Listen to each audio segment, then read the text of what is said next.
paz, meus irmãos. É com muita alegria que mais uma vez eu me encontro aqui na minha igreja.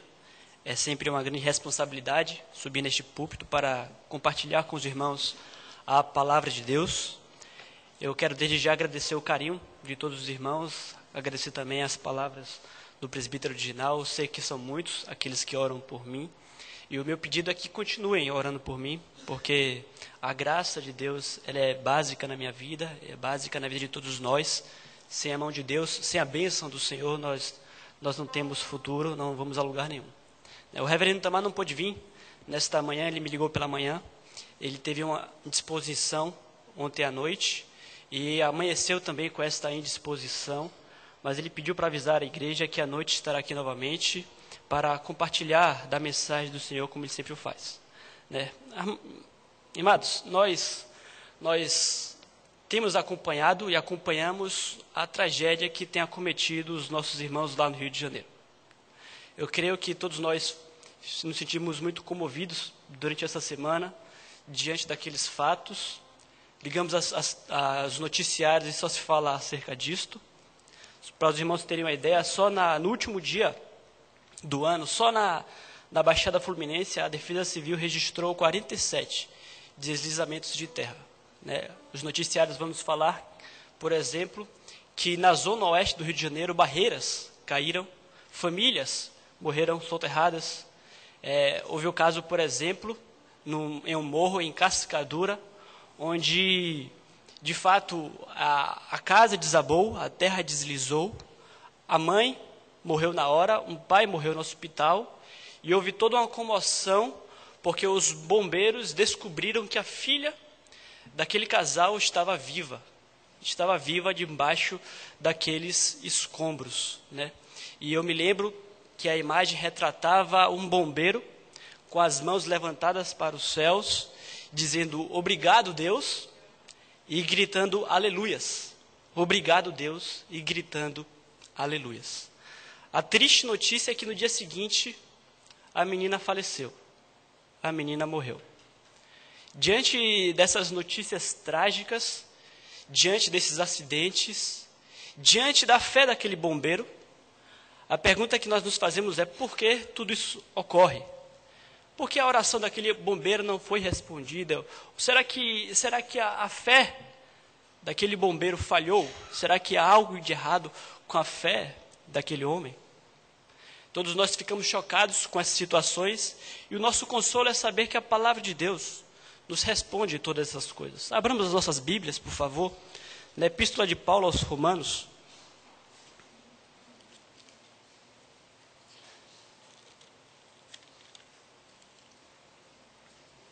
Epístola de Paulo aos Romanos, no capítulo 8.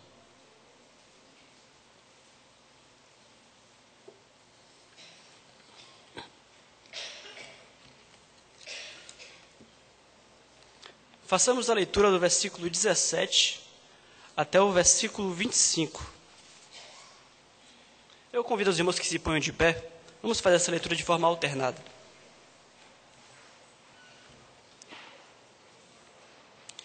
A partir do versículo 17.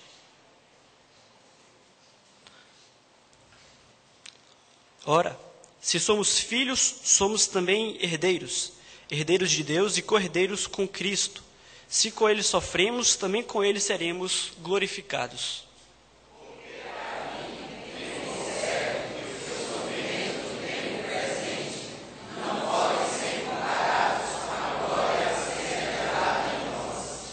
A ardente expectativa da criação aguarda a revelação dos filhos de Deus.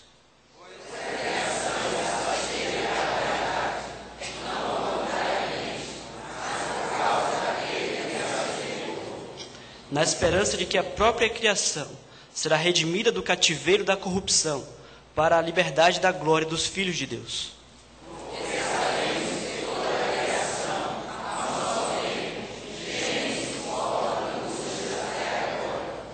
E não somente ela, mas também nós, que temos as primícias do Espírito, igualmente gememos em nosso íntimo, aguardando a adoção de filhos, a redenção do nosso corpo.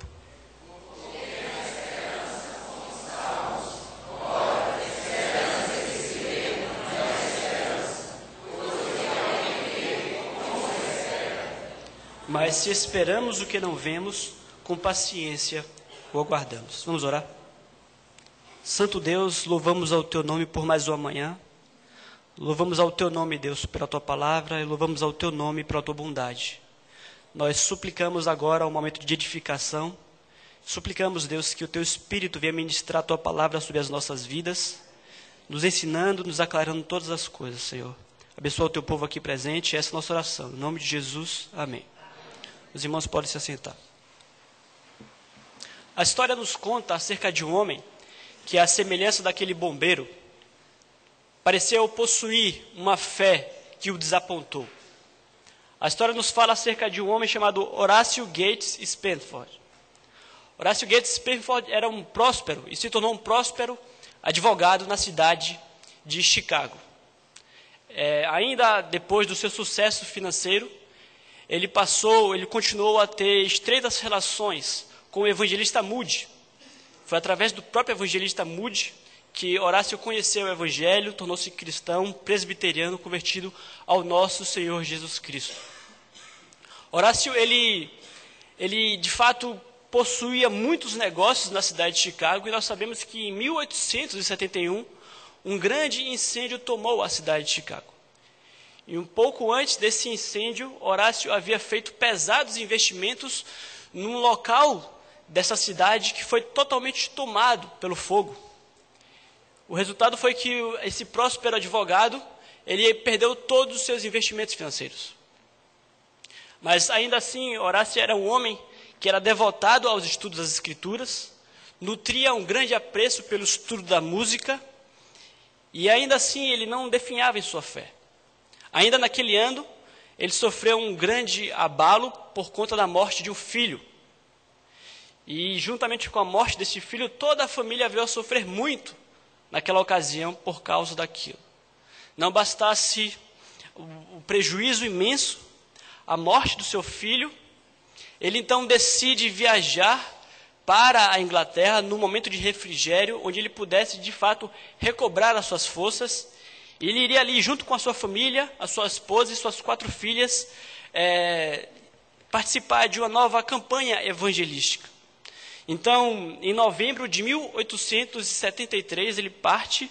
Na verdade, por conta de alguns compromissos, ele precisou ficar em Chicago, mas enviou a sua esposa e suas 4 filhas, como havia programado, para a Europa.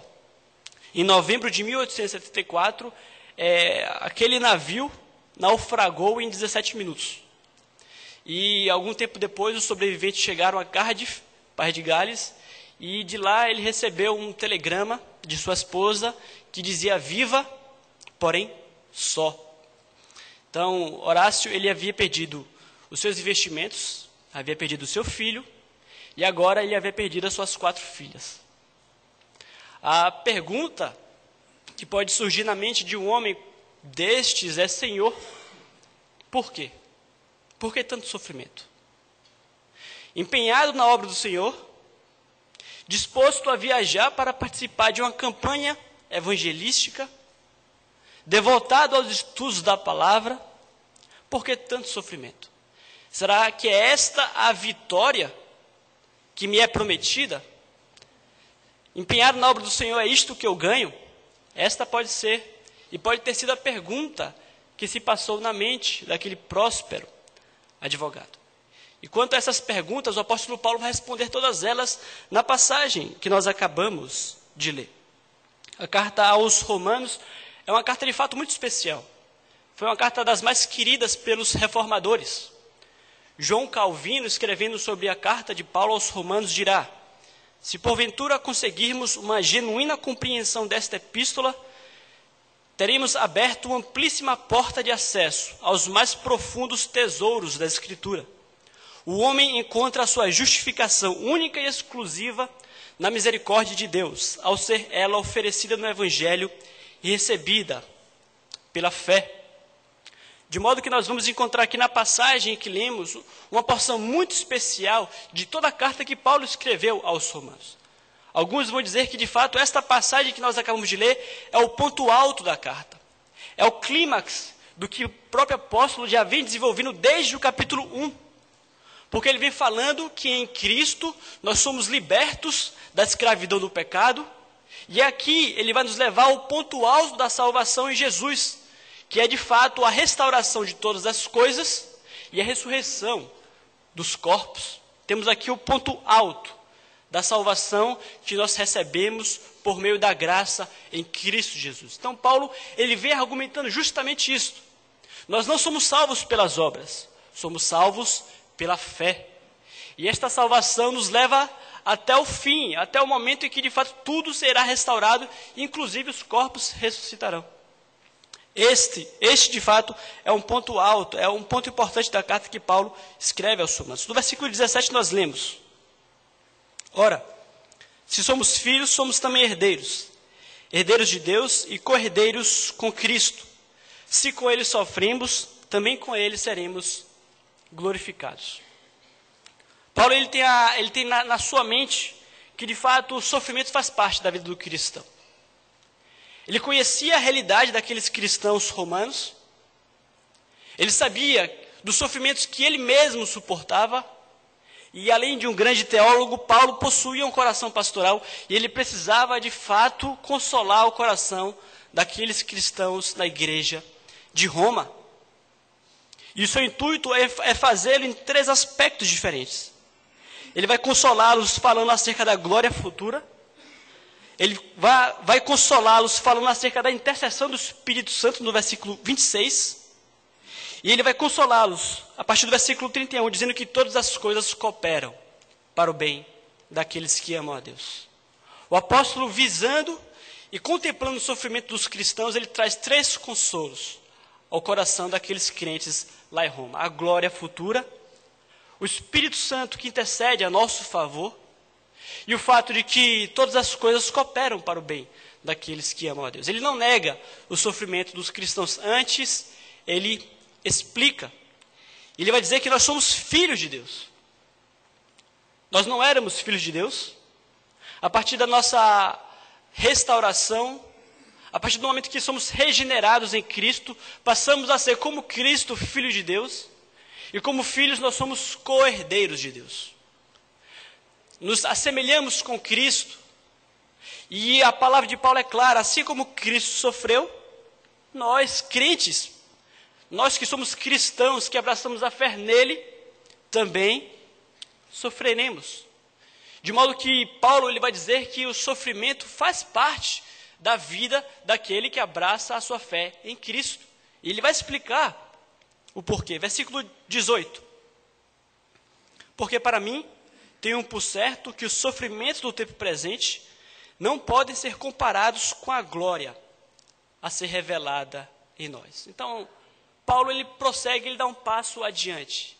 Ele vai nos dizer justamente que ele tem certeza absoluta que por maior que seja a dor que o cristão possa sofrer nesta vida, nos embates deste mundo, por maior que seja esta dor, ele tem certeza que esta dor não é literalmente nada comparada à glória a ser revelada nos filhos de Deus. Desta forma, meus irmãos, nós vamos aprender nesta manhã, junto com o apóstolo, que a nossa dor de fato não é nada comparada à nossa glória. Mas a pergunta é: por que a nossa dor não é nada comparada à nossa glória? Paulo, nesse texto, nos apresenta pelo menos 2 razões pelas quais a nossa dor não é nada comparada à nossa glória. Vejamos do versículo 19 ao versículo 22. A ardente expectativa da criação aguarda a revelação dos filhos de Deus, pois a criação está sujeita à vaidade, não voluntariamente, mas por causa daquele que a sujeitou, na esperança de que a própria criação será redimida do cativeiro da corrupção, para a liberdade da glória dos filhos de Deus. Porque sabemos que toda a criação, a um só tempo, geme e suporta angústias até agora. A nossa dor não é nada comparada à nossa glória, porque nós ainda não vivemos, mas viveremos no mundo perfeito. É muito interessante, porque Paulo ele começa falando justamente acerca da criação. Ele começa falando justamente acerca da natureza. E o que o apóstolo quer nos dizer é que a natureza, o mundo onde vivemos, toda a criação, nos causa sofrimento. Causa no ser humano dor em seu coração. E ele mesmo vai explicar isso. E nós sabemos disso. Nós ligamos a televisão, assistimos os noticiários e o que pensamos conosco mesmo é: nossa, o tempo está louco. Chove muito no sul, depois chove muito no norte.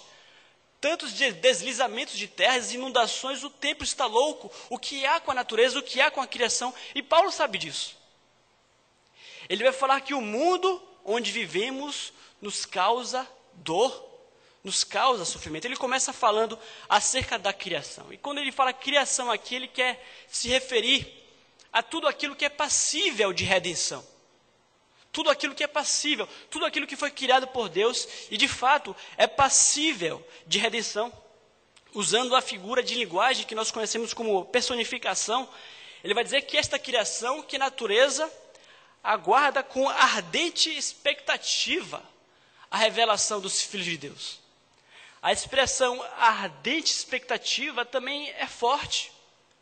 Ela nos dá a entender alguém que está com seu pescoço esticado, muito esticado, quase que na ponta dos pés, ansioso para ver o que está à frente, aguardando com muita ansiedade o que está por vir. A criação, é isto que Paulo nos diz. A natureza, ela possui uma grande ansiedade. Se nós pudéssemos usar esta figura, essa personificação, é isto que ele quer nos dizer. Se a criação fosse um ser vivo, algo animado, em seu coração, ela possuiria uma grande ansiedade pelo que há por vir. E o que é que essa criação tanto aguarda? Pelo que ela ansia tanto em seu coração? Ele mesmo responde: aguarda a revelação dos filhos de Deus. Toda a criação aguarda o dia em que, de fato, Cristo irá se manifestar nos céus, descendo em sua glória, em que o joio será separado do trigo, e onde seremos manifestos junto ao próprio Cristo como os filhos de Deus. A natureza, toda a criação aguarda com ardente expectativa a manifestação dos filhos, a revelação dos filhos, a volta do próprio Cristo, a manifestação do trunfo e do triunfo da redenção que o próprio Cristo conquistou na cruz pelo seu povo. Pois a criação está sujeita à vaidade, não voluntariamente, mas por causa daquele que a sujeitou. Então Paulo ele começa a explicar o porquê a natureza nos causa tanto sofrimento. Ele vai nos dizer por que a natureza está sujeita à vaidade. Pelo termo vaidade, nós podemos entender futilidade. Quantos aqui já puderam ler o livro de Eclesiastes? Vaidade de vaidades, tudo é vaidade. É exatamente isso que Paulo tem em mente, futilidade, o correr atrás do vento. A natureza está presa à vaidade, à futilidade. A natureza não funciona como deveria funcionar. É isso que Paulo está dizendo aqui. A natureza não funciona como deveria funcionar. É como um motor. Eu não sei quantos aqui já tiveram a oportunidade de estudar motores, mas a função do motor é converter combustível em trabalho, combustível em energia. Mas, infelizmente, o melhor motor que nós podemos produzir só consegue converter 30% do combustível em trabalho, em energia. O melhor dos motores que o ser humano pode construir só tem a capacidade de converter 30% do combustível em energia. O resto se dissipa em calor. É por isso que o motor esquenta, é por isso que ele precisa ser refrigerado. Apenas 30%, e é mais ou menos isso que acontece com a natureza. A natureza ela não consegue converter 100% do combustível em energia. Em trabalho, ela não trabalha como deveria trabalhar. Há esta pequena deficiência. De fato, o mundo foi criado para fartar o homem, e não era para ser assim. nós podemos nos lembrar da narrativa de Deus no Gênesis, da narrativa de Moisés no Gênesis, onde Deus criou o mundo para o homem, e Deus criou as árvores frutíferas para o homem, e o sol brilha para o homem. E é muito interessante porque, após a queda, Deus amaldiçoou a terra. E a partir de então a terra passaria não mais produzir como produzia antes. Passaria a produzir sob muita dificuldade, sob muito trabalho. Mais uma vez, citando Calvino com seu grande senso poético, ele vai dizer: não havia recanto da terra que não fosse enormemente rico e fecundo. Não havia tão somente farta cópia de alimento, mas doçura e suavidade se lhe ajuntavam para o gosto e beleza para os olhos. Então, por causa da queda do homem, a natureza também caiu. E por causa da corrupção do pecado, hoje nós sofremos no mundo onde vivemos também.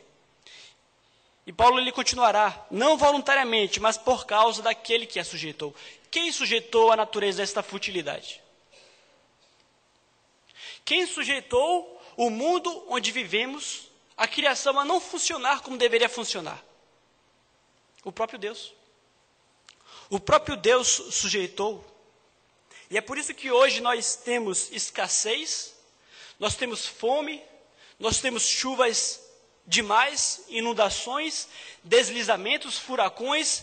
Nós vivemos no turbilhão, em meio ao turbilhão. Nós temos desequilíbrio econômico, desequilíbrio social, pobreza, desastres naturais. De fato, a natureza, ela está cativa à corrupção. E é isso que Paulo vai falar, na esperança de que a própria criação será redimida do cativeiro da corrupção. O mundo onde vivemos, meus irmãos, o mundo está sujeito à corrupção. Vivemos num mundo sujeito à putrefação. Este termo pode ser traduzido desta forma.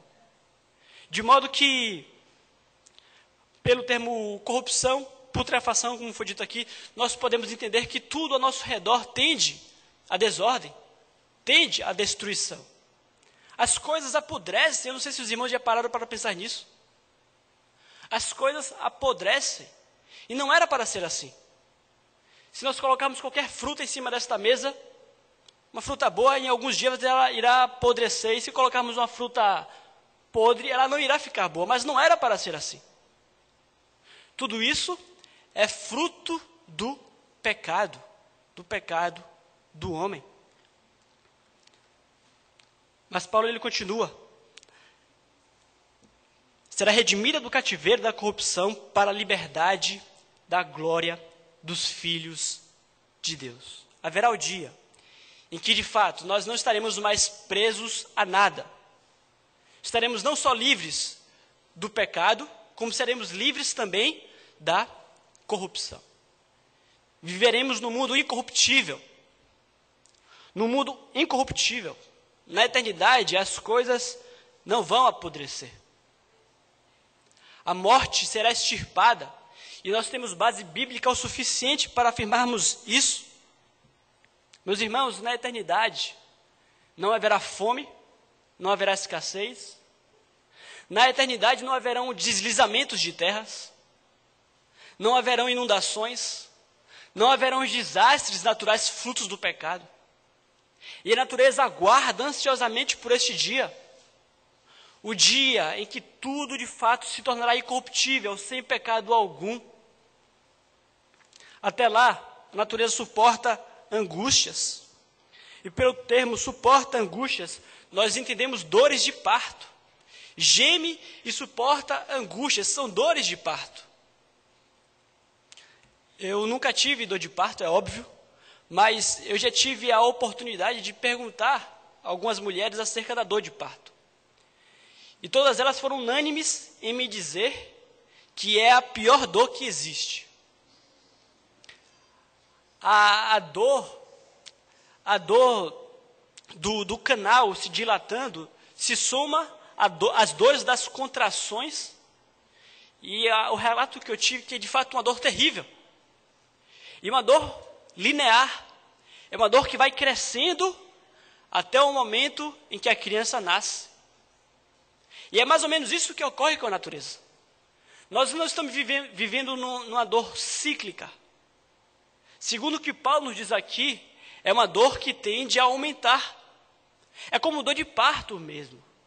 O sofrimento pelo qual a natureza passa é um sofrimento linear que tende a crescer. Portanto, meus irmãos, todos aqueles que imaginam que o mundo irá melhorar de certa forma, essas pessoas estão erradas. A promessa bíblica é que tudo irá piorar.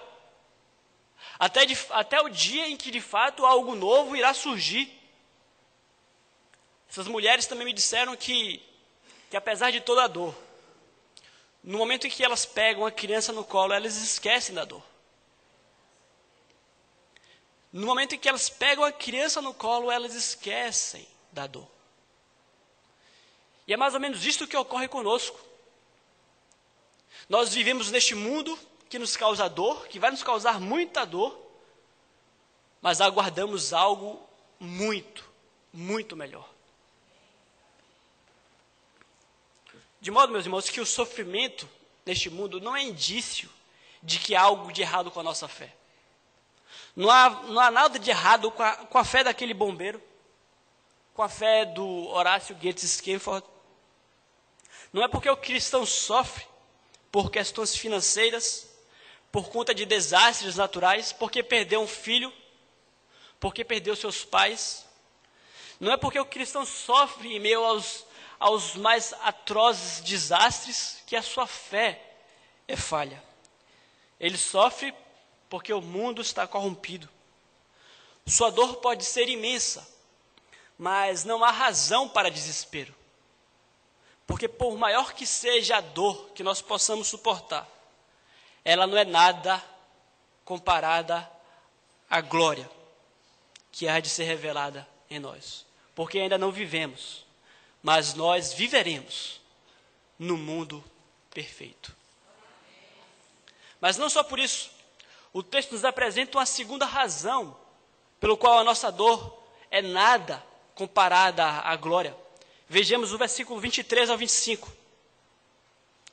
E não somente ela, mas também nós, que temos as primícias do Espírito, igualmente gememos em nosso íntimo, aguardando a adoção de filhos, a redenção do nosso corpo, porque na esperança fomos salvos. Ora, esperança que se vê não é esperança, pois o que alguém vê, como espera? Mas se esperamos o que não vemos, com paciência o aguardamos. A nossa dor não é nada comparada à nossa glória, porque ainda não somos, mas seremos perfeitos. De fato, após haver falado da criação e do mundo em que vivemos, o apóstolo Paulo ele desce mais especificamente agora para falar acerca do homem, para falar acerca de mim e de você. Ele vai dizer que não só a criação nos causa dor e sofrimento, nós sofrimos conosco. Sofrimos com nós mesmos. O nosso corpo, segundo o que o apóstolo vai nos dizer aqui, nos causa sofrimento. De modo que o que ele vai dizer é que nós aguardamos a redenção do nosso corpo. E é muito interessante porque Paulo ele vai restringir esse sofrimento àqueles que possuem as primícias do Espírito Santo. Nós sabemos que só os crentes possuem o Espírito Santo, então, portanto, Paulo aqui está falando só aos crentes. E o que são as primícias do Espírito Santo? O termo primícia vem justamente da agricultura, são os primeiros frutos. Os primeiros frutos. O crente possui o primeiro fruto da redenção, que é justamente a habitação do Espírito Santo em sua vida. Os crentes possuem em seu coração e já podem gozar, já podem ter uma prévia da eternidade com a habitação do Espírito Santo em seu coração. E estes que possuem o Espírito Santo em seu coração sofrem. Mas por que eles sofrem? A resposta está no próprio versículo 23, porque nós aguardamos a redenção do nosso corpo. O que o apóstolo diz é que, de fato, o corpo precisa ser redimido. Não temos dúvidas de que fomos salvos, não temos dúvidas de que a nossa salvação está nas mãos do nosso Deus e temos a certeza da nossa salvação. No entanto, a Bíblia nos mostra que se trata de um processo. onde inclui a justificação, a santificação e a regeneração. A salvação não nos veio no pacote completo. É isso que Paulo está dizendo aqui. A salvação, ela nos veio no processo. E nós estamos no meio deste processo. Até o dia em que tudo se consumará na glorificação. Precisamos aguardar a redenção do nosso corpo. E o grande motivo, meus irmãos, é porque nós ainda somos feitos de carne e osso. De fato, na eternidade, os nossos corpos ainda existirão, mas hoje eles existem de forma corrompida. E o nosso grande sofrimento, ele se dá por conta do nosso próprio pecado. Do nosso próprio pecado. Eu conheço pessoas, crentes sinceros, crentes verdadeiros, que possuem uma grande tendência à depressão, justamente por conta das suas lutas internas contra o pecado. E não é fácil.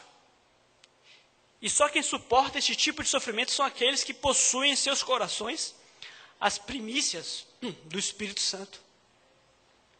Somente crente verdadeiro luta e sofre na luta contra o pecado.